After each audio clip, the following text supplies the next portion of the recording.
Hello everyone, my name is Michael Akisholametigbemi. I'll be facilitating this workshop on behalf of Association of Educational Researchers and Evaluators of Nigeria. The association think it's important based on demands that they bring this workshop. So, the next 2 hours or thereabouts, the workshop is supposed to be for 2 days. So the first day is going to be, which is today, is going to be on the theoretical foundation of item response theory, those foundations. So the various things we need to know about IROT before we go into the practical sections, which is going to be hands-on. You are going to be using your computer, and then we will be talking about how we can get our hands dirty with item response theory analysis. So without wasting time, let's dive in. So in this workshop, we are going to consider 3 basic things. And the first thing we'll be considering is the general understanding of measurements. Because item response theory has its foundation in measurement, we need to talk about measurements so that we can link everything up and can flow from there. So under that section, we'll be talking about the definition of measurement, and then we'll talk about levels of measurements. Thereafter, we'll look at issues in measurements. And under issues in measurement, we'll be looking at reliability, validity, invariance issue, as well as dimensionality. Then we'll move to what we want to do today, which is looking at one of the approaches to measurements. But we'll talk briefly about classical test theory, generalizability theory, and then we'll talk in detail about item response theory. So, what is measurement? I think it's English language. Measurement will just be measuring something, just to get a value to represent the thing. But in test and measurements, and other discipline where there is need to measure, 2 basic definitions can be considered. The first one, that is earlier happened to be the most basic, which is by Bridgman in 1928. But let's look at the first one. The first one is simply measurement is seen as the assignment of numerals to object or event according to established rules. The implication of that is if you are measuring anything, it means that there must be an agreed rules on how that particular thing is measured. And that is why you have like measurement of length, you can measure in meter, you can measure in centimeter, you can measure in inch, and all of that. But Bridgman felt that measurement goes beyond more than mere labeling, but it also has to do with the process of understanding the nature of a variable. So it doesn't just end with a labeling, you have 2 centimeters, but also trying to understand the nature of the variable in question. So another basic thing we are going to look at. So when we look at measurements, you have measured, you get a score. This score is usually categorized under 4 different types of measurements, 4 main levels. So when you measure, for example, if I measure length, it is a category, is a level of measurement. So there are several things we measure, and this help us to categorize almost all the things we measure under 4 major headings. So the very first one is nominal, the kind of measurement you do at the nominal level. So what you do at the nominal level is just from the word nominal, just to give appellation, to represent categories. You are just representing things. So that representation you are giving, there is no inherent order or ranking. Does not mean that if I give 1, for example, to male, if I'm looking at gender, and I give 2 to female, mathematically we know that 2 is supposed to be greater than 1. But in this sense, because it's at nominal level, we are simply saying that this is just for appellation. It's just to identify the gender.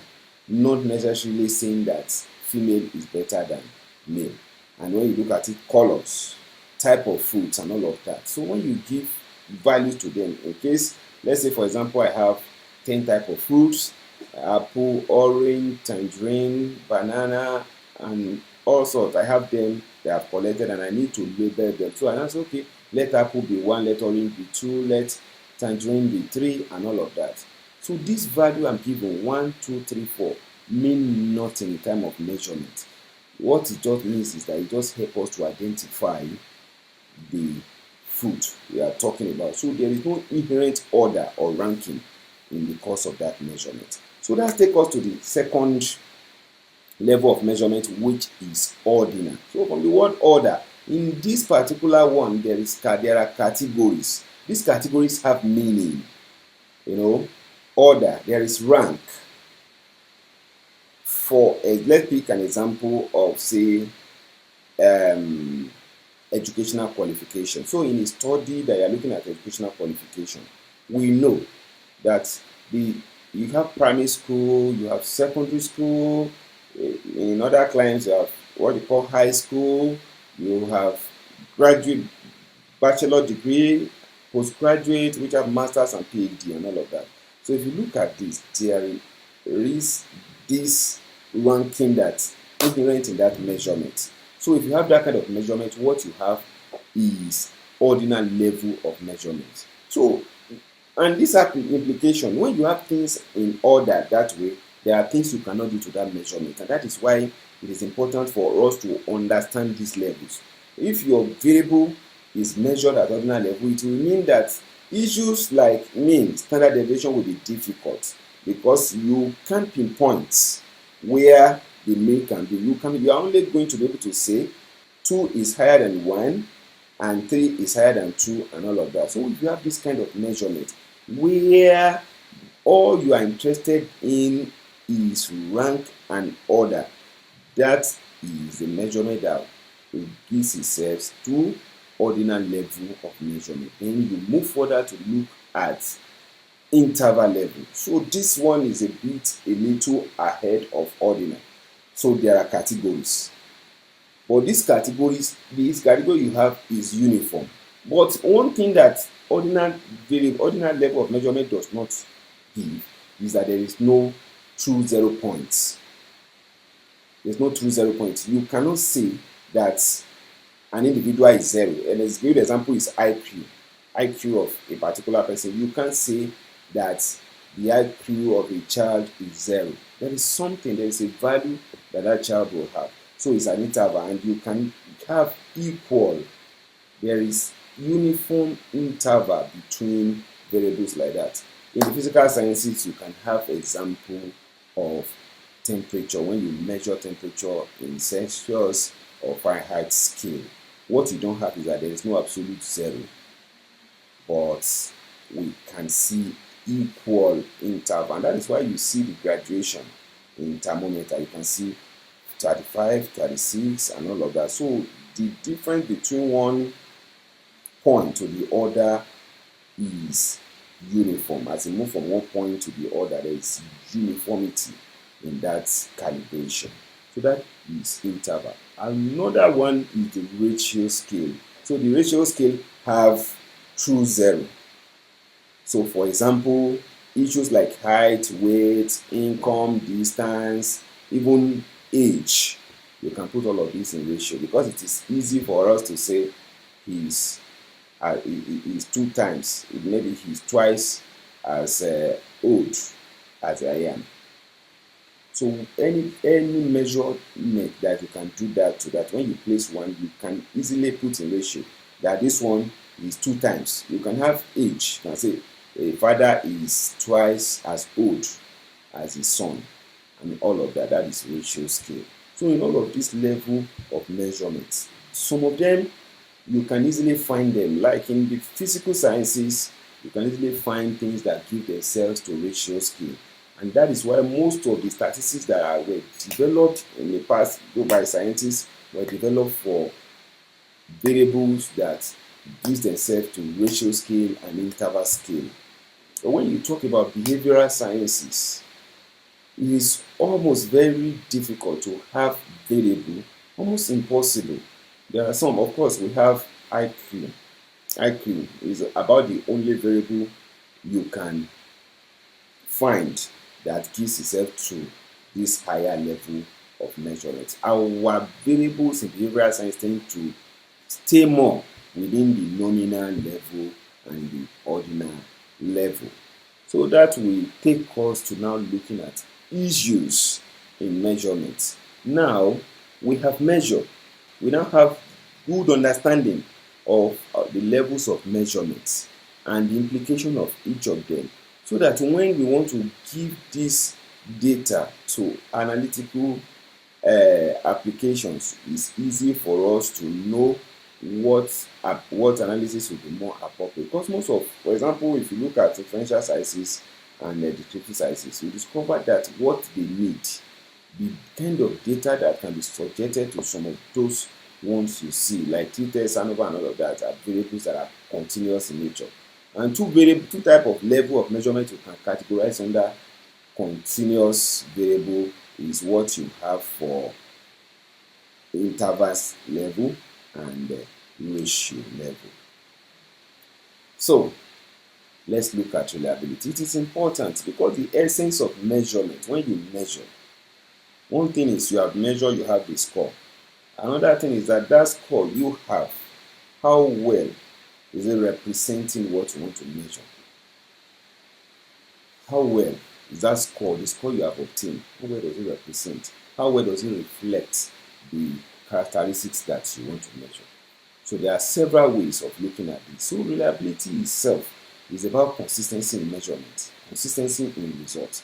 So if you measure a thing once, you do it the second time, the third time, the fourth time, and the fifth time, how consistent is the score you are getting from that instrument? So let's take a good example of saying ruler, height. You want to measure height of anyone, and then you use your meter rule. So on the first measurement you have 1.5, for example, of 5 meter. The second one is expected that if the meter is reliable, you are supposed to have 1.5. If you measure again, you are supposed to have 1.5. So you say that meter rule is reliable if it's able to consistently measure that length, the height of the individual, and it's giving results consistently, the same result consistently. That is when you talk about the fact that that measure is reliable. So there are several ways of doing this. You have the retest, you have the split half, and you have the internal consistency. So these measures have their advantages and disadvantages, but the one we use more in behavioral science, I don't think anybody that designed questionnaire and all of that to assess human behavior, they tend to use more of the alpha formula, which is a measure of internal consistency. So what are we doing here? We are trying to see that the variables of the tests in question, all of them agree in the measurement of the construct that you want to measure. If we look at that point, so because in behavioral science it's very, very difficult for us to get just one indicator to measure a variable. For example, you want to measure an achievement of a student in physics. It will be impossible to just bring one physics item and you ask the student to solve, and at the end you are going to judge. No, you will have number of questions, and these questions that you are going to have, what do?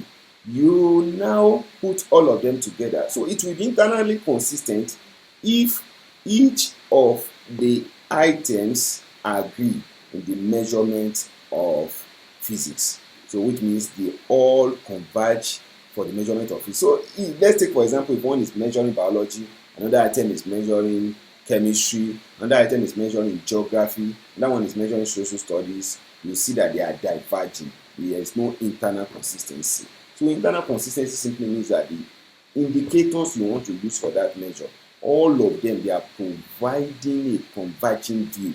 They are converging, a convergent view of the entire thing that you want to measure. So that is that. So just by way of digression, not digression really, but we must. I think it's important for us to point out that the combat alpha that we often use for this purpose, most researchers have not seen actually the publication of combat. All we do is to begin to make reference to people who make reference, and before we know it. But in 2004, combat in his work, which is titled "My Current Thoughts on Coefficient Alpha and Successor Procedure," he he showed this. He emphasized this sentiment that a lot of people who have been using the combat alpha have not actually read the documents. They have not found the time to look at the documents and interact with it themselves. That they usually make reference based on third person interaction. They interact with another paper to do that. So that there has been a lot of misuse around it. So he in this paper, My Current Thoughts on Coefficient Alpha and Successor, Combat himself criticized the combat alpha formula. So he recommended the use of generalizability theory. And that is why generalizability theory, because generalizability theory just moves a step ahead, telling us where the source of variation are in a test score. So the next thing we want to look at will be to look at validity. Because when you talk about reliability, you also have to talk about validity. Because it is possible that a test or a measure is consistently presenting a result that is not correct. And consistently presenting a result, and that result is not actually representing the true thing that is happening, but it's consistent. Take for example someone who is say 1.8 meter tall, and then there's a meter rule that is defective. Maybe in the course of the calibration, instead of where they are supposed to put 1, they have tried to put 2 and all of that. So you will see that the meter rule will consistently bring a value, and that value will not be representing the actual height of the particular person that is being measured. So that is consistency. So consistency, reliability will make sense when the instrument we are talking about is valid in itself. So the validity is talking about the instrument is accurately reflecting the construct of interest, that it's doing it accurately. This is a meter rule that is designed to measure height, and then it's accurately doing that. So if the meter rule is accurate, then we can now begin to talk about the consistency with which the meter rule is able to measure ability. So there are different ways through which we look at validity, and they serve different purposes. For example, face validity. That face validity, just looking at the thing and see that, okay, on the face, on the superficial, that, okay, it's measuring what it's supposed to measure. I give you an example of mathematics test. So the face validity will be like looking at it, and all what we can see is issues of mathematics, numeracy, and all of that. So you will say that that particular test has face validity. Another one is the content validity. The content validity has to is talking about the coverage, the coverage of the measure. If I'll use more of tests, or we'll use a scale like, say, personality. Personality, for example, the best of the scale we have seen around the Neo 5. So the Neo 5, it means that there are 5 basic areas that you must put into consideration if you want to effectively measure the personality of an individual. A good instrument that is valid should mirror these 5 areas. But when that instrument is looking at just one area of the construct, it will mean that instrument lacks content validity. So another one is the construct. So construct is more like face somehow, but it's deeper than that. construct just have to mean that the scale, the instrument is measuring that which is designed to measure. That is very close to the definition of validity itself. So the construct, if an instrument is designed to measure physics, it should measure physics in all its entirety. And there are several ways under there. The construct validity, basically, especially in behavioral instrument, talk about the structural validity of the test, talk about how the structure, the factor, the sub-constructs, and all of those things under the construct of interest. But what we are talking about is that the construct, what we are measuring, the instrument is able to measure it accurately. Another one is the criterion validity. This criterion, there are two types. You have the concurrent and the predictive validity. Concurrent simply means it's happening right now. A scale measuring a particular thing. The result you are getting from that scale, how well is he able? What is the relation? How related is it with the outcome of what you are measuring as is happening currently and currently? What's happening at that point? While the other one predictive, this one talk about a later date. Take for example, someone who is coming into a job is given an aptitude test. So if the aptitude test passed this individual to be good for the job, and when he gets to the job, is that person good? So if the person is good and is doing the job well, it means that the first test have predictive validity, in that he screened that person for the job, and when the person gets into the job, the person is doing exactly the job. So we look at the relationship that will happen between the score that the individual gets at the entrance level when he was taking the aptitude test, and the score that he's getting on the job will relate very, very highly. That is when you say a scale has predictive validity. But if it's the other way around, the achievement in the aptitude test, fantastic, the individual, so fantastic, did so well, better than every other person. But on the job, after their appointment process is now on the job, I'm not saying that person is not doing well in the job. It means that the test that was used in the selection lack criterion validity of the predictive type. So all of these, they are very, very important. Now another topic we'll be looking at before we go to the detail proper is issues of invariance. Invariance in measurement. Invariance in measurement is as simple as in English. Invariance simply means that if we use a scale to measure, the score that we are going to get should not depend on characteristics or condition under which the test was conducted. Conditions, identifiable groups, for example, identifiable conditions, identifiable subgroups. So the test should measure, if it's ability test, it should measure a particular ability. Let's say it's measuring ability to drive. It should measure ability to drive, and not any other thing that is relevant to driving. So a good example is that, say, a test that you want to use for a test for driving, people who want to drive. The case of driving should not necessarily depend on the level of education. So the test should be able to measure whether an individual is an illiterate, whether the person is not lettered, or the person is lettered.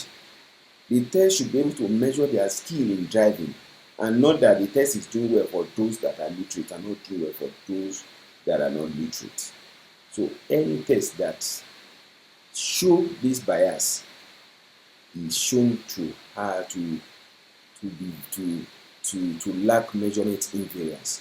So the test should be clear, should measure what is desired to measure, should not measure any other thing, should not even should not even vary with respect to time. You come tomorrow, you use it should give you the score. By the time you are coming next tomorrow, it should give you the score. So we say it's invariant across time if it's time. But if it's issue of group of people that are identifiable, we say that that test is invariant of the group. So what we are simply talking about is that measurement invariance is a characteristic that a good measure should possess, meaning that the test must be able to measure what it's designed to measure, irrespective of the group that the instrument is used on or the time that the instrument was used. It should measure what it's designed to measure, not bias or give undue advantage to a particular group. Now, when you now see the score, it's so that kind of scale will not be a very good scale. So measurement invariance is particularly important for researcher so that it's easy for them to make meaningful comparison across group and as well as across time. So there are 4 levels when we are talking about measurement invariance, and this is usually done in hierarchical format. So it means the first one must be achieved before you move to the second one, the third one, and the fourth one. So the very first one is what we call the configural invariance. And what do you mean by configural invariance? It's just simply that look at the data, and it has to do with the issue of construct validity structurally. So if let me say the personality, the big 5 scale that have 5 constructs, the scale should not have 3 constructs among a particular group and have 5 constructs among another group. That kind of a scale will lack what is called the configural invariance. So the first point is that you want to check how many factors are there. How many factors, how many sub-teams, how many sub-teams do you have under that measure? How many sub-teams? So these sub-teams you are talking about should be the same across different groups. So the factors, the latent factors, the sub-team should be the same across the different subgroups that you are able to find in the course of your measurement. So the second one is the metric invariance. Metric invariance, this one is looking at strength of relationship between the items and the latent factor if they are consistent across group. So strength of relationship between the item and the latent factor. So you have factor, you have the various items that is loading under them. So you are looking at the loading of every for. Let's say we have students from rural area and students from an urban center. You have designed an instrument, you have administered on them. The first stage is fantastic, fine. Looking at the factor level, there is 2 factor under rural for rural pupil. There is 2 factor for the pupil from the urban center. That is fantastic. We have configural invariance. We now move to metric level. Now at that level, we are looking at every indicator, every item that load on each of these 2 factors. There must not be difference. The loading that we are going to have for the factors under the rural should be consistent with the loading that we are going to have under the urban, among the urban pupil. So that is that about the metric. Then you look at the scalar invariance. So we extend metric invariance by requiring that the intercept or threshold of the observed variables are equal among groups. This is, it's big. For advanced level of measurement, we hardly go to this level when we are developing our instrument. But it's important that we look at them because the business of behavioral scientists is very, very deep. You don't want to represent the behavior of a particular group of people. That is why the measurement invariance thing is so important. You want to put into consideration the configural invariance, the metric invariance. You want to look at the scalar invariance where you are looking at the intercepts and thresholds of the measures or the indicators of the factors that you are using in we are using representing that behavior. When we get into detail, we are going to see all of these things in action. Another one is the strict invariance. So you can see extend scalar variance by ensuring that the residual variance are equal across groups. So the residuals, when you measure, there are errors that are attributed to measurement and all of that. So the error you have for a particular group should not be different from the error you are going to have in another group. Because when you have that, it means that the scale is either giving undue advantage to one group over the other group. So another thing we'll look at is the issue of dimensionality. Very, very important, dimensionality. It's going to be like a subdomain of the invariance we are talking about, because you cannot actually look at invariance. The very first thing you look at, which talk about the number of factors that are there, is what is called dimensionality. So dimensionality, in essence, is that you are saying dimensionality have to do with the number of distinct and independent factors, or themes, let me call it themes, sub-themes that you can see in a set of observed variables. So, like the big five, the new 5-factor scale that is used for personality, there are five distinct independent factors. What we mean by independent is that they must be independent in every sense. One should not be highly correlating with the second one, because if it's doing that, it means that the instrument is not independent, which means if we measure with one, whatever result we get can represent what we get when we use the second one. So dimensionality refers to the number of distinct independent factors that you can get from a measure. Another one is talking about, it represents the underlying structure that accounts for the correlation among variables. So the variations you are going to see in the observed variable, the observed score of students or an individual in the course of that measurement, what represents it, what is causing it, is the structure, the number of distinct dimensions that you are going to have in that data set. So there are different types of dimensionality. You have the simple structure dimensionality. In this simple structure is that item will load only exclusively on a particular factor. It is the case that it belongs to factor A. It will not load highly on another factor. Even if it's going to have loading, the loading is not always substantial. It is very, very low. So we see this more when we do factor analysis. And we can see items will have loading on other factor, but when we look at it, it's loading strongly on one factor. But the complex structure, complex dimensionality on the other hand, is when indicators is loading strongly on more than one factor. So this makes it so difficult, and it makes interpreting complex structure very, very difficult, and not as straightforward as you see in simple structure. So we are gradually moving on to the real deal. So we are looking at approaches to measurement. So there are different ways. All of what we are talking about are the measurement itself, the score we are going to get, how valid, how reliable, the issue of invariance, and all of that. We are talking about the measure, the score that we are going to get from the measure.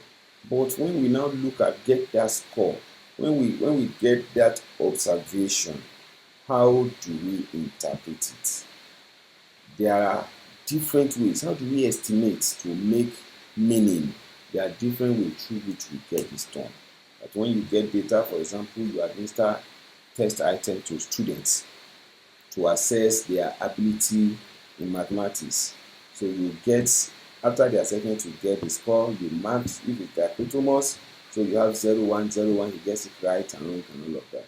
So the next thing you want to do, you want to estimate and be able to identify a score that you can use to represent the ability you are talking about. So there are different ways through which this can be done. So you can do it under classical test theory, you can do it under item response theory. Generalizability theory is another way of looking at how we can estimate scores that we obtain from measures, from measurement activity. For classical test theory, the focus is on the relationship between the observed test score, the true score, and the measurement error. So there are three things that are considered in classical test theory: the true score, the observed score, and the measurement error. So for classical test theory, there is the score you get, the one you do as teachers or as a researcher when you give instrument, you give scale, you give test item to students. You just mark and count. This person has scored 70 over 40. What you are doing is what is observed. You are using the approach of classical test theory to estimate the score that you can use to represent student behavior. So the very one score that you are going to get is made up of three things: the true score of the students, the score that you can see, which is the observed, like the 20 over 70, the 20 is observed. But inside that 20, you have the true ability of the student, and you also have errors that is due to measurement. So that's what classical test theory is talking about.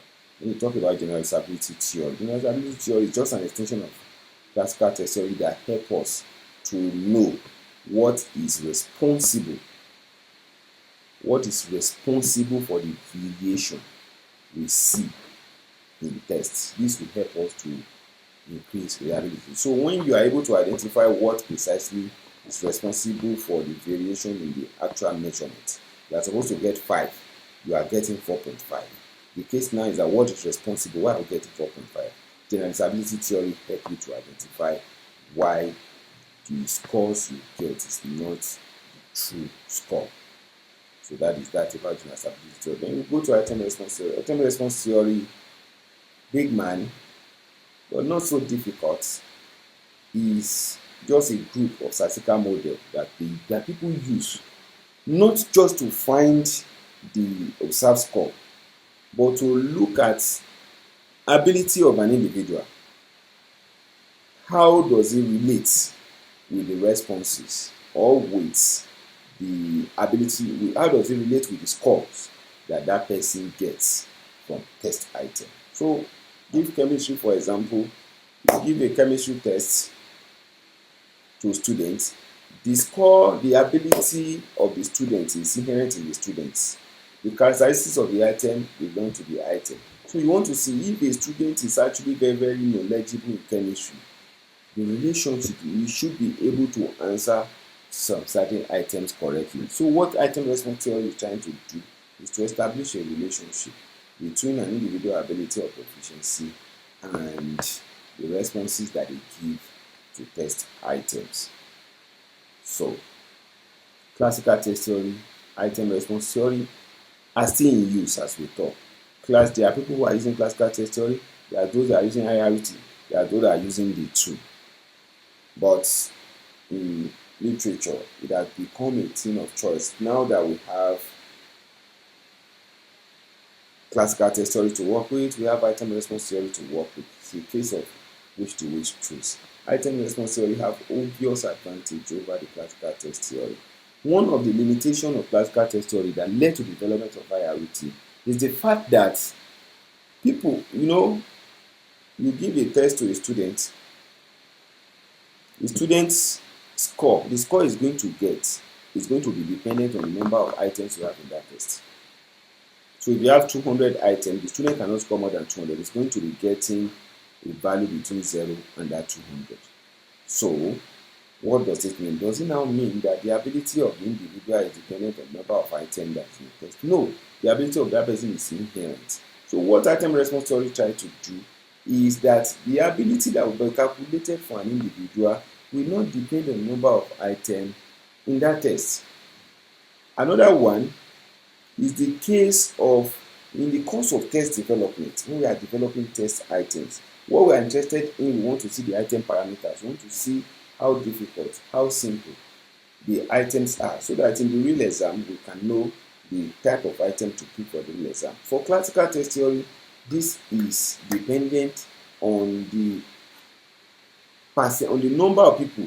In fact, also the characteristics of the people that you use to do the test. So if you administer the test to set of students in a rural school, most of the students might not get the items correctly.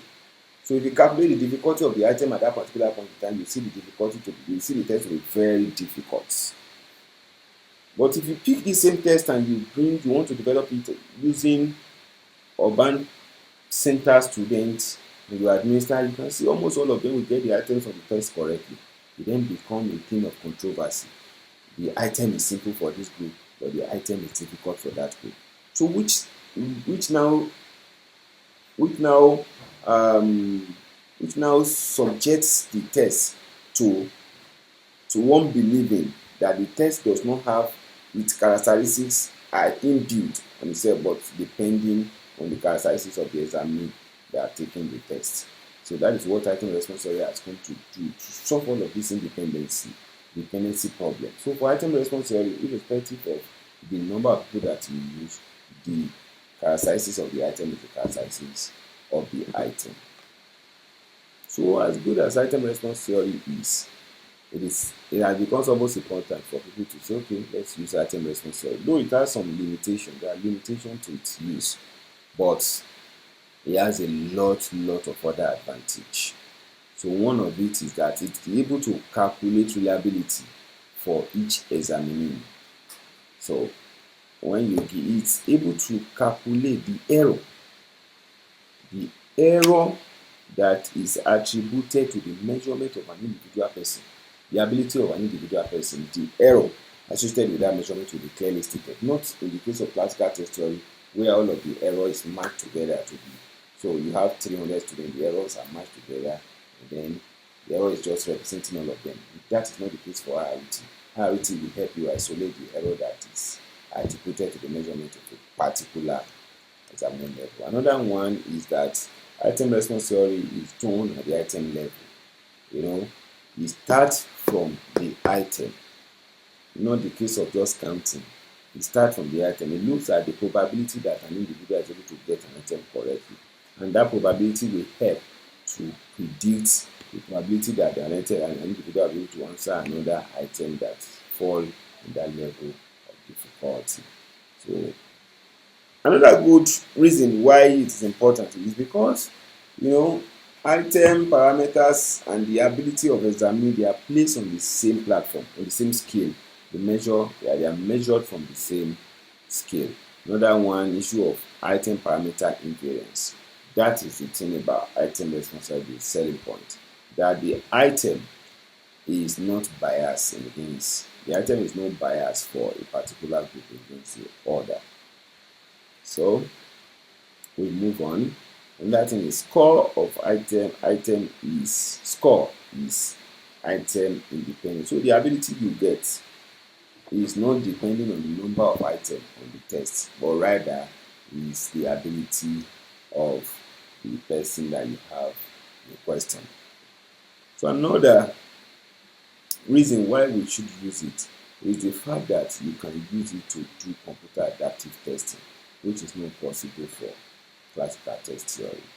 And also because of development, so that item response theory tend to be cheaper and faster. Now we look at application of item response theory. There are several applications that item response theory can be looked at. Of course, today we are looking at its application to test and scale development. And what do we mean by test and scale development? At this level, scale development, test development is simply the process you put into the writing of your test item, and then the validation of the test item, so that the item can be used for the measurement of a particular behavior. So under there, item response theory can be used to do test calibration, to calibrate tests, to determine what is the characteristics of the test items. Another thing it can help us to do is differential item functioning assessment.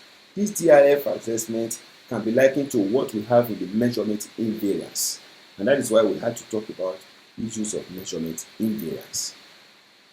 So it can help you identify or remove from your test items that will give undue advantage to people because they belong to a particular group. So it will help us remove all of this so that the test, we can see the test measuring the particular construct that we want it measured. So another thing you have is the differential test functioning. So in the case of DIF, is talking about item level. Differential item test function is talking about the whole test.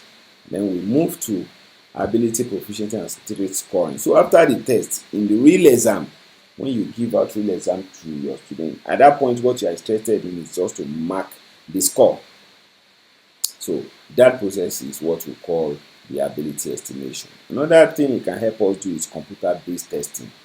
Computer-based testing, like in Nigeria, before the advent of the use of item response, it was difficult for public examining body like JAMB to deploy computer-based tests. But when they adopted item response theory, computer-based tests have become history in JAMB examining. So now from about 2013 they started, they are still using the computer-based testing approach. Another one is the adaptive testing, computer adaptive testing. This computer adaptive testing, it help you to present tailored tests to your examinee. In fact, the computer-based testing have a particular limitation, that is its inability to measure examining performance or proficiency at the true extreme end. Let's say, for example, if you have 100 items in a test, a student that gets it all, it will be difficult to estimate the ability of that person. And then you have, at the other end, student that mix all of it, so it will be difficult to estimate the ability of that person. But in the real sense, there is no end to the number of items you can use. So if you have sufficient items that you are able to administer to the examinee, you will be able to identify the ability of that person. And that is what computer adaptive testing will help us to do. So it has the ability to continue to administer test item on examinee until the optimal ability is extracted. And you also have multi-stage testing. So it's unlike the computer-based where you present where you are presenting the item in one simple testing time, you are presenting block of item to the student. So you are doing the testing in several stages. So another one here is linking. What item response theory can be applied to? Can be applied to what we call linking. Linking, there are several types. Most of the time people believe that every act of linking is test equating. No, test equating itself is a method under score linking. So when we talk about score linking, we are just talking about putting score together. When it's the case of using a score to predict the other, what you are doing is predicting. When it is the case of trying to see the equivalence of a test in another test, you are doing scale aligning. But when you are looking at if score in a test can be used interchangeably, you have two tests, test 1, test 2. If the score you obtain from test 1 and test 2 can be used interchangeably, that is, if we don't see test 1 and we use test 2, the score will still represent what will be in test 2. That kind of a thing is what you refer to as test equating. So without wasting time, look at item response theory. We have said that item response theory is family of models, mathematical models that is used in the analysis of scale tests, so that we either, when we are interested in developing it, so that we can use a scale, we want to ensure that whenever we are going to be assessing or we are going to be measuring the particular behavior, we are measuring it with a scale that is valid and that is reliable. So item response theory can be used for that purpose. So there are several models depending on the type of data that we have. So for item response theory, there are two basic models that we can use under item response theory, which is unidimensional item response theory and multi-dimensional item response theory. Unidimensional item response theory simply means the word unidimensional. That's why we treated dimensionality at the other end, because when you are measuring, if a scale is measuring 2 dimensions and you subject that scale to statistical procedure that is designed for the analysis of scale or score that are coming from scale that is measuring more than 1 dimension, or that is multi-dimensional, you are subjecting something that is multi-dimensional to models that can only be used for unidimensional model. The results you are going to get will not be valid. We either underestimate or overestimate the ability or the behavior you are interested in measuring. It will not give you the actual thing. So when you use multi-dimensional model, when the data is actually unidimensional, what you are getting is not a true representation of the ability in question. And when your data is multi-dimensional and you are using unidimensional item response theory, automatically the ability you have measured will not, or the behavior you have measured will not be the true measure, will not be the true behavior. It's either it is overestimated or is underestimated. So that is one of the reasons why this workshop is put in place. So there are 2 distinct models, unidimensional and multidimensional item response theory model. Now, under the unidimensional item response theory model, you have dichotomous. So for scale, there are different types of scale, but we can categorize them under 2 basic types. Dichotomous, those ones that are whether the person gets it right or miss it, and that's what we call the multiple choice for us in education. Multiple choice test, whether the person will get it right or he miss it, that is dichotomous. And when that is the case, there are 4 models that have been developed for that purpose. So if the test is unidimensional and the test is dichotomous, you can use either of 1 parameter model or 2 parameter model, 3 parameter model, and 4 parameter model. It does not end there. Actually, the choice of this one, it is not that you can just pick it and pick anyone to use. Like in the past, when people want to use item response theory, because of the availability of software they have, you see most publication before 2013 in item response theory, when people still have only bylog to use, they tend to use the 2 parameter model to analyze their data, and that is the results they will present. But we have more than that. There is 1, there is 2, there is 3, there is 4. In fact, there is 5 parameter model that is there right now. But it's just that 5 parameter model is limited to only the unidimensional model. So if I'm going to pick any of these in the course of the practical we are going to see, there's something I have to do to decide on which of them. I've decided the dimensionality, the test is dichotomous. Now I have to make choice among these 4 models. So the best model that can do the job is what I'm going to pick. It's a process that we call model data fit assessment. This must be done before we make the report score using any of these models. So this other angle to it, if the test is unidimensional and is polytomous, you either have the rating scale model, you have the partial credit model, you have the graded response model, you have the generalized partial credit model, and you have the nominal response model. So for polytomous model, if the data you are dealing with is polytomous, what do? There are 5 models that you can use. 5 models. It does not mean that anytime you have polytomous, because when you say polytomous, there are 2 kinds of polytomous. There are those that we use for when we give normal, everybody that have gone to school have been tested one way or the other. The essay test that you do, where you are free response test, where you are free to construct your response, and it will now be marked. To be marked, so if the maximum score for a particular test is 20, the possible score you can get will range from 0 to 20.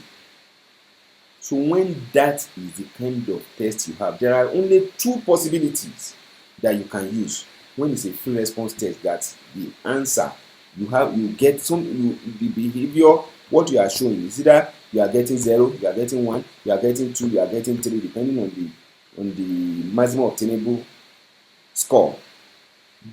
There are two possible model that you can use, which is the partial credit model or the generalized partial credit model. So in that case, you will have to do model fit assessment between the partial credit model and the generalized partial credit model to determine the one that will best do the job for you. And that is that part. So another type of polytomous test you have is the issue, or is the things like rating scale, your questionnaire, that is ordinal in nature. This one is where people express their opinion about a thing or express an inherent characteristics. Nothing is correct, nothing is wrong, but it's just to know the presence of that particular characteristics in that person, the presence or the level of the presence in that person. When that is the case, what you have, like a good example is your rating scale, your questionnaire, and all of those things. So when that is the case, you have rating scale model, graded response model, and your nominal response model. So you have these three to pick from. You can dare and again do model fit assessments to compare nominal response, the performance of nominal response, graded response, and rating scale to see which one will best explain the data you are talking about. So that is that about the unidimensional item response theory.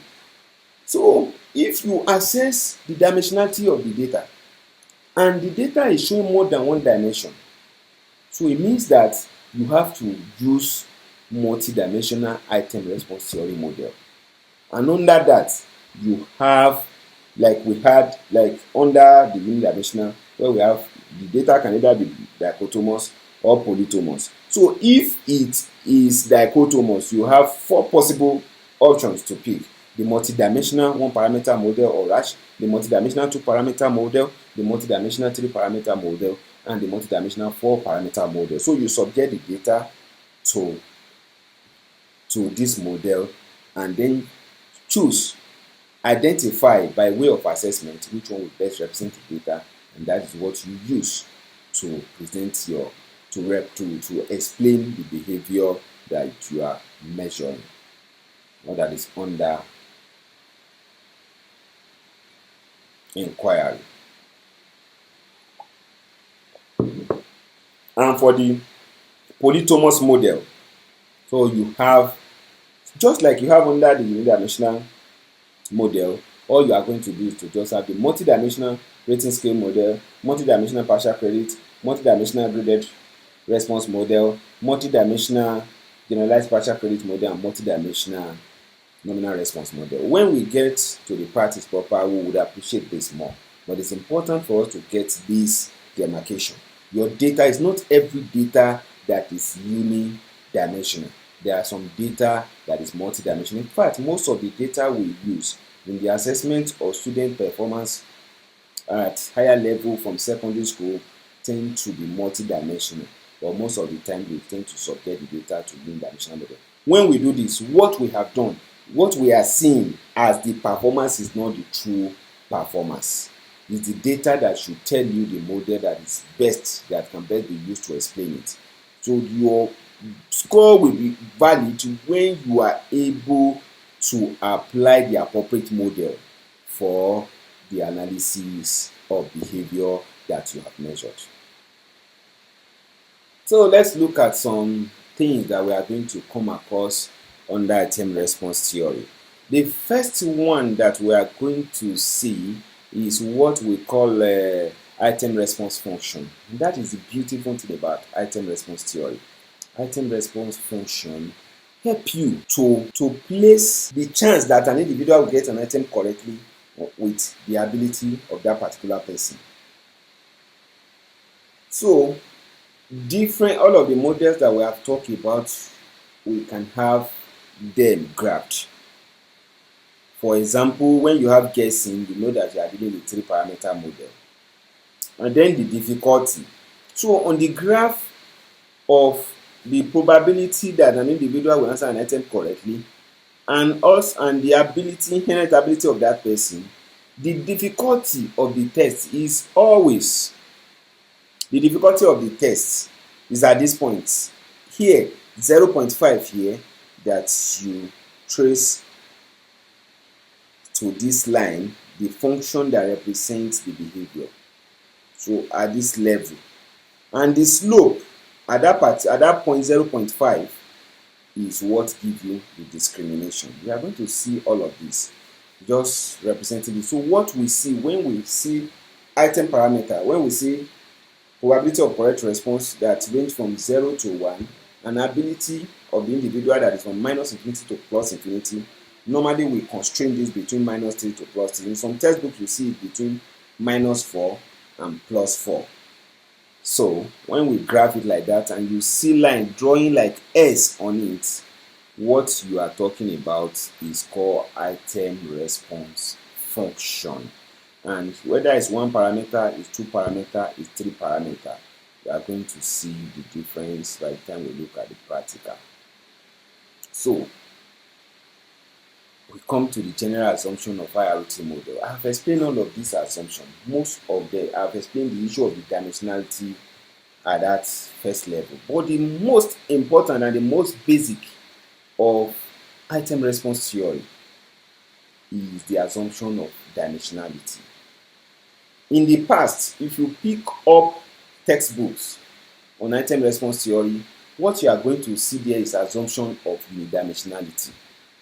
Because the model that were developed before 1997 were all unidimensional model.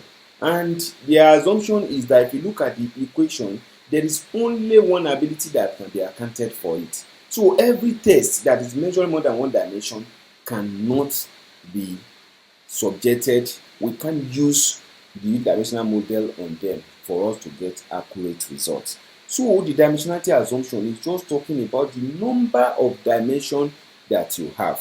So for 1 parameter, 2 parameter, 3 parameter, 4 parameter, and the rating scale model and all of that is unidimensional, the assumption is that the result you are going to get if you use this model can only be dependable, can only be correct if there is only one ability that is causing variation in the behavior that you have measured. But the moment you have more than one dimension, then the multidimensional will be used. So the assumption of the multidimensional models that we showed before is, the assumption is that the model can only produce accurate results when the test in question is measuring more than one dimension. So in short, the assumption we are talking about for every statistical package, for every statistical tool, there are assumptions. Those assumptions are the key. They are what you need to check to be sure that what you are doing is correct, because you can put any number together and the number will, when you put it to analysis, is going to give you a result. The check that the number you are getting is correct, that the result you are getting is correct, is if the data, by the time you are putting it into that model, fulfill the assumptions that underlies the use. If they fulfill it, then whatever result you get, you can beat your chest. You can be sure that that result is dependable. Anything other than that, if the data, if it does not fulfill that assumption, like the dimensionality, for example, if the test is multidimensional and you subject it to unidimensional model, the model is saying you are on your own. All things being equal, if your data is unidimensional, the result you are going to get will be correct. So, and this, there are several ways through which you can do this. So before you are going to use item response theory at all, the first point of call is that you want to determine the dimensionality of your test. So anybody who is presenting item response theory should provide us with information about the dimensionality of the test. And is this dimensionality that can help us to know that the result we are getting from the model is correct. And several ways that this can be done. You can assess dimensionality through parallel analysis in exploratory factor analysis. So that is what we use, and you have to do the parallel analysis and then do exploratory factor analysis so that you can know the precise. The parallel analysis will help you to do rotation, will help you to know how many factors are you going to refine this around so that you can effectively identify the factors that is there. So parallel analysis alone will not be sufficient, but you have to do it along with exploratory factor analysis. And then another method is the full information factor analysis. This one is item response theory based kind of analysis. So we are going to see that by the time we move on, we practicalize all of this. And this last one that we will talk about, there are other ways of doing this. It's a Moken scaling. This is a non-parametric item response theory approach to determine the number of dimensions that underlies the test. Another assumption is the assumption of conditional independence, which some people call assumption of item local independence. What is this assumption all about? The assumption, we simply know, naturally for those of us that are in education, whenever we are setting items, we want to be sure that every of the items that you have in the test, they are independent as possible. And that, in a sense, has a lot to do with content validity. You know, if I want to measure physics item, I want to measure physics ability, and I put in that test items that are measuring just only one aspect of physics, you know, though it might be looking as if they are measuring other parts, but you know, when you look at item 1, it's depending on item 2. An individual is not able to get item 1 correctly if he has not answered item 2 correctly. That is not good enough. So that is an implication that you are assessing from just one area. So every item should be independent as possible. Every item should be independent. You know, that is all what this assumption is talking about, that the items in that test are independent. They are not depending on one another. So when you want to do this, that's why it's called conditional. So if the ability that the whole test is measuring is put into consideration, every relationship you are going to see among the items should be 0. There should be no association when you condition the ability, which means that the ability is measuring, or when you given the ability that the test items are independent of one another. The test is not giving clue. An item is not giving clue for answering another item. Or the way we do it, you set question, and if the student cannot answer question 1, the answer he will need to answer number 2 is the result is going to get from item 1. That is not a good way. Item response theory will not be able to effectively analyze such data. So the data item response theory will be able to analyze effectively are those ones that are independent from one another. Dependent of one another.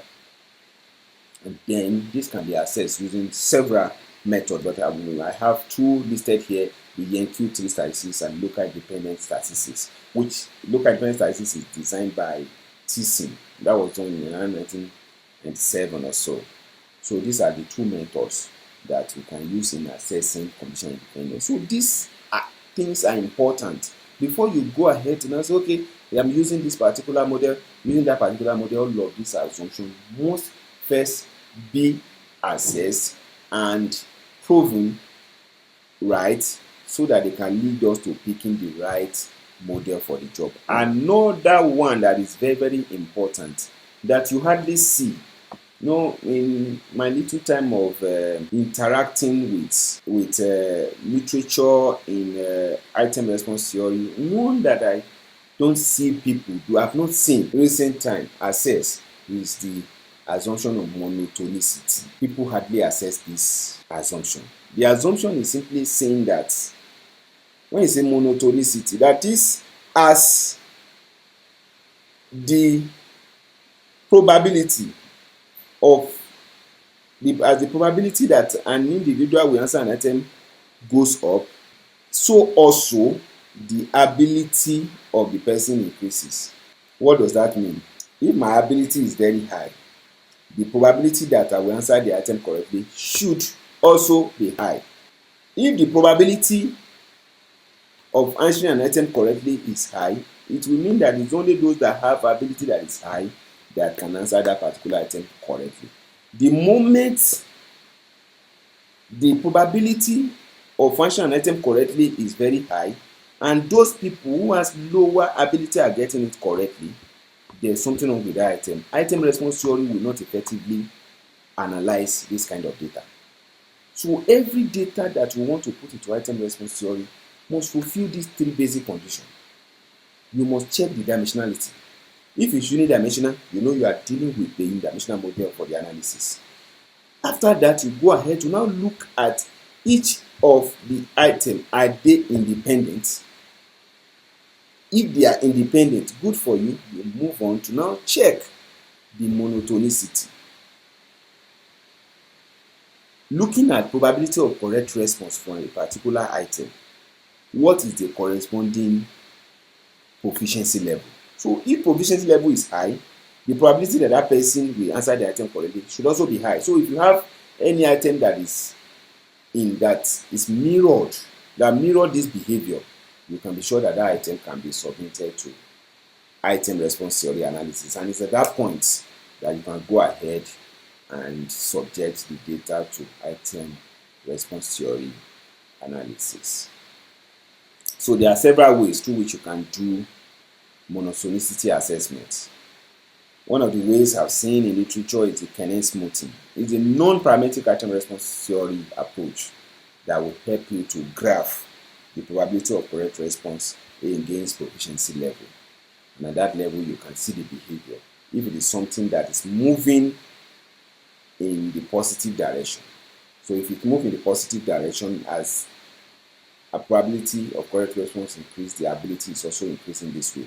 Then you can say that item fulfills the monotonicity assumption. So this is models for it's just one of those item characteristic curve that we are going to see in item response theory. You know, we have the one parameter logistic model. One parameter logistic model, there is only one thing that is varying in one parameter logistic model. Just one thing. What's one thing that is changing? The discrimination of the item is the same.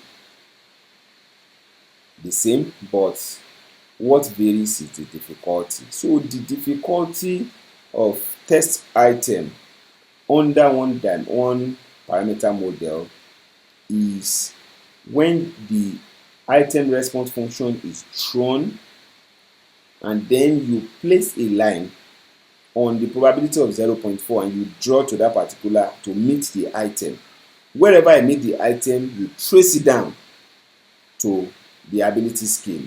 That will be the difficulty of the particular test item. So you can see for these 7 items now, you can see if we begin to draw, this point will be the difficulty for item 2. This point will be the difficulty for item 3. We come to this point will be the difficulty for item 4, like that. So it is the points where the probability, where a line from the probability of correct response at 0.5 meets the item response function that defines the probability, that defines the difficulty of test items under the one parameter. So you also have the 2 parameter logistic model. The same thing applies here. The only thing is that the guessing, you can see the probability of correct response, there is no guessing for 2 parameter model. The same thing happens where you have 0.5. You draw the line of 0.5 to meet the item. So wherever it meets it, the corresponding position on the ability scale here is what relates to the difficulty of the particular item. So what varies in 2 parameter model is the difficulty and the discrimination. Don't forget, for 1 parameter model, the only thing that is changing is the difficulty. The discrimination is taken to be constant for all of the items in that particular test. And then you have the three-parameter logistic model. So for three-parameter logistic model, people have the possibility of guessing. So the probability that an individual will get the item correctly can be as much as 0.2, especially for objective test. People can get item correctly through guessing. So this three-parameter model models in that 0.2 and then shifts the position of the difficulty from where it was at naturally 0.5 to somewhere higher, because the floor here is not starting from 0. The floor is starting that people could have guessed. The reason why it's not starting from 0 is that the ability that is required, no ability is required here. People just guess. So it's move that floor to a point here, and it's moving that floor to a point. You can see that the position of the difficulty 2 has moved up to a position of 1, which is the overall probability plus the guessing you have here plus the point where the guessing start from divided by 2. That's where you are going to have to be the position of the difficulty, the probability of correct response that we can use to determine the difficulty. So at this level now, 0.18 here is about 0.18 before 2. So if we put 1 plus 0.18 divided by 2, this is the point that you are going to have it, and that is the point that will be drawn to the item response function, and wherever it meets it and we draw it down, that will be the difficulty parameter of that item. So in essence, what we are talking about is that for an objective test where there is possibility of guessing, where there will be discrimination, three parameter could be appropriate depending if there is guessing. So you are going to have the guessing parameter, you are going to have discrimination, you are going to have difficulty that will be varying, that will have different, that will be able to assume different value. And for 4-parameter model, you will have the upper asymptote. And the 4-parameter model is just giving the case of carelessness, where a student wants to pick an answer and pick another answer. So the system is able to identify if the student actually picked the item because the student was careless, not because he lacked the ability to answer the item correctly. So we have we've talked about the dichotomous test. So for polytomous tests, so what you have there, we have that one as item response function. This one is taken as option response function. This is like the case of this is now we don't have the option response function. The first one that we showed before is the case of what is correct. You can see it this way. This is the green line. The probability of answering correctly is increasing as the ability is increasing, and the probability of answering incorrectly is increasing as the ability decreases. So it just means that people who don't have the ability to answer the item correctly, their probability the probability is getting closer to 0, so also the probability that the individual will answer the item incorrectly will be going up. So we look at graded response as a method as one of the models of item response theory. The case of Likert scale, where you have five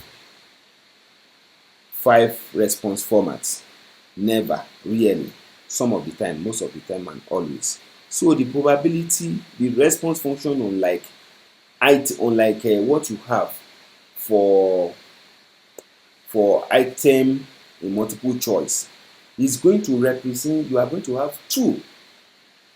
You are going to have, there we have 2. Though what we normally show, if you look at it here, this is a typical multiple choice response function, item response function. So you can see what is grabbed there is the probability of the possible response. It is either minus, it's either when the person makes it or when the person gets it. So this is the one for when he gets it, goes to the positive direction. When the individual, when the people, for those that are for missing, goes this other way. But in the real sense, we don't present this other way for dichotomy because the focus is in what they get. Because what they did not get, or the probability that they will not get, is not important to us. It is the probability that they of what they get correctly that is important. So most of the time for your item response theory, these two are analyzed, but the one that is presenting to you, the graph that is being presented to you, is always the one for the correct response, which is the green in this case. Now for categorical variables, like for polytomous tests where you use Likert scale to measure, is also going to graph every of the response options, every one. So for 0, there is going to be a graph for 0. There is going to be a graph for option 1. There is going to be a graph for option 2. There will be a graph for option 3, and there will be a graph for option 4. So what item response theory try to do here, this intersection that you see here, the probability, that's what tells you the difficulty is something that is called difficulty, kind of. We are going to see it in the practical session. It's something like difficulty, but it's what tells you how the probability that an individual can move from picking 0 to picking 1, and the probability that the individual will move this point of intersection from picking 1 to picking 2, and where an individual will move from picking 2 to picking 3, and that's like that till you get to the last very options that is pickable by that particular person. So another thing you see is what we call the Fisher information function. So the Fisher information function, the item response theory, help us to quantify the error that is attributable to every measurement, to every ability measured. The error. So for every ability you measure, there is a comparable error that you are able to. So you can see that for this ability, this is the error that is attributed to this measurement. Unlike classical test theory, that all the error is measured for everybody, not for a particular student. So classical test theory is just assuming that the error every student make will cancel out at the end of the day. Item response theory will not do that. So it's giving you the error in the measurement of individual examine or individual participants that you are interested, that is under measurement. So the information is telling you how informative, how precise. So that is what information is helping you to do. How precise is the measurement of the ability. This is the test information function itself that help us grab the error and the information. So on this side, you have the information. On your right hand side, you have the standard error of measurement. So what information is just doing to you is helping you to quantify how precise your measurement is. If you look at this, you can see the precision with which those people who have ability of -3, for example, their precision is low compared to those that have the ability at -1.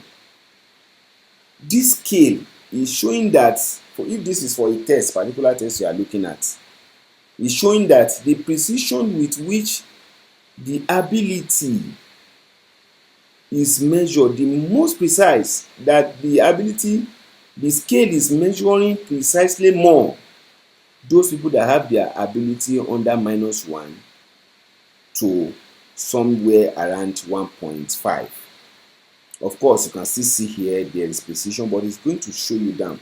So it means that the ability move forward from this point, the precision with which is calculated depreciates. The precision depreciates. So it's more precise. If this is for, let's say this is mathematics test, for example, this will show that anybody who is under this, between say minus 2.4 here to this particular point were what? Were effectively, were precisely assessed. But people outside that, yes, they have the ability, but the precision with which the ability is estimated is not very, very dependable. That is what this effort. So it's a very, very important outcome in IRT analysis, because it helps you to identify the people that are precisely, the ability that are precisely measured. So the higher the information, you can see, the higher the information, the lower the standard error. So when the standard error is low, it means that the error of measurement, the error attributed to measurement is low. It means that that test is precise. So it's very, very important, as it helps us to judge the precision with which we have measured the ability of the examinee, or the ability or the traits that we are interested in measuring. For example, if people who are in business that want to measure, maybe you are looking at people perception of your business. So those one you will do business with will be those that are precisely measured. So for you to get that information, you will need the test information function to determine that. So scoring as another application, the application of item response theory. So the ability you are talking about that you want to measure, the traits, the behavior that you're interested in measuring, can range from minus infinity to plus infinity, but you can constrain this to be between minus 3 and plus 3. So I think we are going to stop at this point, so that when we come up again for the second day workshop, we will talk about the practical section. But before that, you can, whatever question you have, whatever interaction you want us to do on what we have talked about so far, you can pen that down, so that in the next workshop, in the next day workshop, we can address all of that issue and go forward to looking at the practical section. There are several softwares that we can use to do the practical section, but many of them, they are for sale and they are quite expensive. You have Excalibur, you have IRT Pro, you have Visa Conquest, you have a lot of them. You have the WinStep, you have the Big Step, and all of that. But we have choose to use R in this workshop because R is open source and it's free. Everybody can access it, and then we can use it to practice, because you have to practice consistently to really retain the skill for item response theory analysis. So that's why we are picking R. So I will see you again in the next on 6th of March, where we are going to be talking about practical, where we are going to get our hands dirty with item response theory analysis, and we will be looking at the various assumptions on which foundation we have built. Look at all the assumptions and then analyze the item response theory proper. Thank you so much. Till we meet again. Bye bye.